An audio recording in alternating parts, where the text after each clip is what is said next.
अस्सलाम वालेकुम स्टूडेंट्स। इस वीडियो के अंदर हम CS615 का जो सोल्यूशन है वो देखेंगे। लास्ट डेट है इसकी 5 नवंबर और ये असाइनमेंट नंबर 1 है CS615 की। अच्छा, यहाँ पर आपने जो इसका सोल्यूशन है इसी वर्ड फाइल के अंदर लिख के इसी फाइल को सबमिट करवाना है। ठीक है, यहाँ पर उन्होंने हमें ना 2 क्वेश्चन दिए हुए हैं। क्वेश्चन नंबर 1 के अंदर जो उन्होंने हमें सिनेरियो दिया हुआ है ना, वो ये है कि फ़र्ज़ करें आप एक प्रोजेक्ट मैनेजर के तौर पे काम कर रहे हैं और एक कंपनी ने आपको एक प्रोजेक्ट दिया है। ठीक है, और ये प्रोजेक्ट है आपका हॉस्पिटल मैनेजमेंट सिस्टम। ठीक है, और उसके अंदर जो है ना उन्होंने बजट भी फिक्स किया हुआ है। उसके अलावा जो है ना उनके अंदर उनको कुछ मॉड्यूल्स चाहिए लाइक पेशेंट रजिस्ट्रेशन। ये वो मॉड्यूल हैं जो ऑलरेडी उन्होंने आपसे कमिटमेंट की कि भाई ठीक है, हमने इसके अंदर ये मॉड्यूल एंटर करने हैं, लाइक पेशेंट रजिस्ट्रेशन होगी, doctor scheduling, billing and report generation. ठीक है, अब प्रोजेक्ट बनाने के दौरान क्या होता है कि हमें कुछ डिलेज़ का सामना करना पड़ता है, क्योंकि कुछ जो मॉड्यूल्स हैं वो जो हमने एस्टिमेट दिया था अपने क्लाइंट को कि भाई इतनी देर में तुम्हें बना के दे दूंगा, उससे ज़्यादा टाइम ले रहे हैं कुछ मॉड्यूल्स।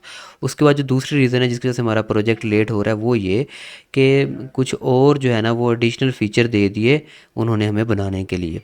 ठीक है, क्लाइंट ने कि भाई ठीक है, मैंने आपको पहले ये फ़ीचर किए थे, अब ये कुछ न्यू फ़ीचर है, ये भी ऐड करो। ठीक है, तो इसके अंदर जो है ना वो इसकी कास्ट भी बढ़ सकती है। अब इसी वाले से उन्होंने क्वेश्चन किया है कि how will you apply the process of project time management to handle the delay and ensure timely completion of the hospital management system. के इस सिचुएशन के अंदर आप कौन कौन से प्रोसेस परफॉर्म करोगे जिससे आपका प्रोजेक्ट टाइमली कंप्लीट हो जाए। तो उसी का आंसर मैंने यहाँ पर लिखा है। सबसे पहले नंबर 1 होगा define activities, list all task for each module. ठीक है, वो हम सारे लिस्ट करेंगे like registration, billing, clearly including the new feature. ठीक है, उसके बाद second one is sequence activities. तो इसको आप मैं सारा डिटेल्स तो नहीं पढ़ूंगा, जस्ट फर्स्ट वन पढ़ने का मकसद ये था आपको समझ आ जाए कि आपके असाइनमेंट का कंटेक्स्ट क्या है। इसी तरह ये थर्ड वन आप ये पढ़ लीजिएगा, देन ये फोर्थ वन। ओके, उसके बाद ये fifth one control schedule, and then six crash और fast track activities, then communicate with stake holders.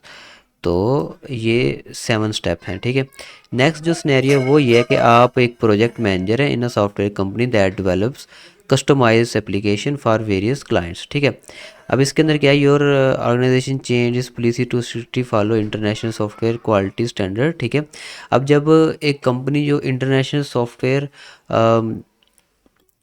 Quality standard को फॉलो करती है ना, तो उसके अंदर उनको प्रॉपर डॉक्यूमेंटेशन करनी पड़ती है हर सॉफ्टवेयर की।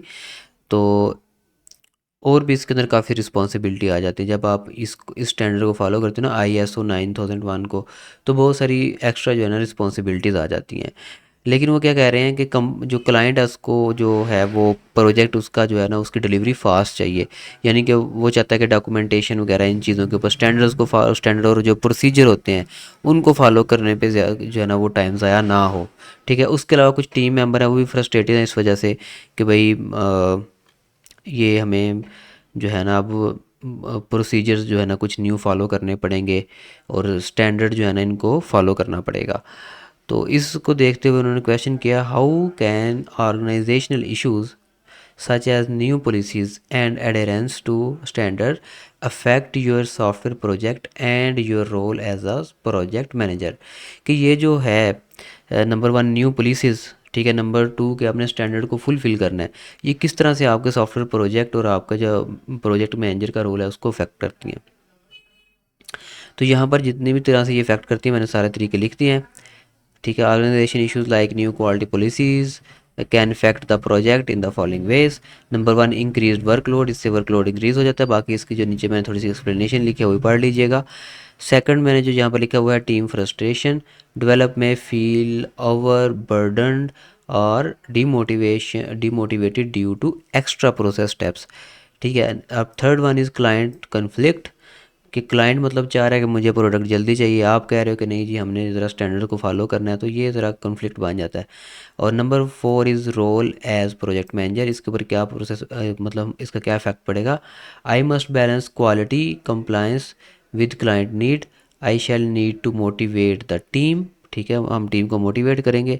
उसके बाद explain the importance of standards. हम टीम को बताएंगे कि भाई स्टैंडर्ड्स को फॉलो करना मुश्किल तो है, लेकिन इसकी जो इंपॉर्टेंस है वो क्या है, ठीक है। And negotiate with the client to agree on realistic timeline.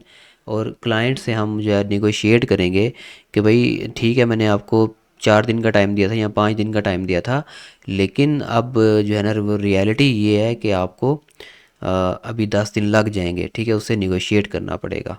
Okay, बजाय इसके कि हम उसको कोई और एक अनरियलिस्टिक डेट दे देंगे, ठीक है जी मैं 2 दिन में करके दे दूंगा, तो ये नहीं, आपने उनको रियलिस्टिक टाइमलाइन देनी है, ठीक है। तो ये था आपका सोल्यूशन। इसके अंदर अगर आपको थोड़ा सा चेंज करना चाहें तो कर लें, अगर आपको ये समझ आता है कहीं पे कि यहाँ पर और बेटर हो सकता है तो आप कर सकते हैं। और अगर आप कोई भी असाइनमेंट बनाना चाह रहे हैं तो आप हमसे रब्ता कर सकते हैं। इसके अलावा LMS हैंडलिंग या फिर फाइनल प्रोजेक्ट के लिए भी आप हमसे रब्ता कर सकते हैं। इस वीडियो की डिस्क्रिप्शन के अंदर आपको हमारे व्हाट्सएप चैनल और व्हाट्सएप ग्रुप का लिंक मिल जाएगा, जो कि आप ज्वाइन कर सकते हैं फॉर द लेटेस्ट अपडेट्स। और इस चैनल को आप सब्सक्राइब ज़रूर करें, आपको हर आने वाली असाइनमेंट की वीडियो टाइम बाय टाइम मिलती रहेंगी। मिलते हैं अपने नेक्स्ट वीडियो में, तब तक के लिए अल्लाह हाफिज़।